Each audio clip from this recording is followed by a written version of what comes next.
दुर्गा भागवत या महाराष्ट्राला एक मानववंशशास्त्रज्ञ, समाजशास्त्रज्ञ, बुद्धचरित्र, बौद्ध धर्माचे कायदे कानून यांच्या जाणकार व आदिवासी जीवनाच्या भाष्यकार म्हणून माहीत आहेत.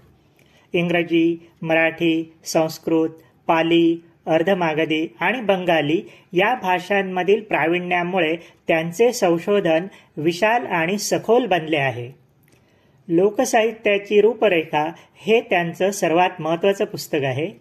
त्यात त्यांनी लोकसाहित्याच्या अभ्यासाचे वेगवेगळे संप्रदाय, मानसशास्त्र, मानववंशशास्त्र, पुरातत्व, धर्मेतिहास, दैवत विज्ञान या ज्ञानशाखाने विस्तारत नेलेल्या लोकसाहित्याच्या अभ्यासाच्या कक्षा यांच्या पार्श्वभूमीवर त्याची भारतीय परंपरा आणि महाराष्ट्रात पूर्वसुरीने केलेले कार्य याचा आढावा घेतला आहे.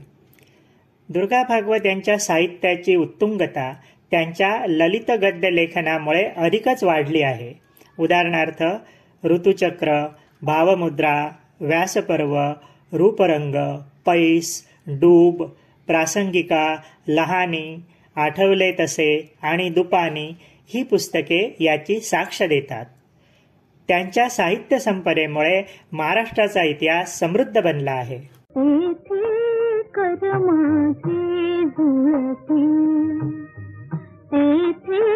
कर माझे जुळते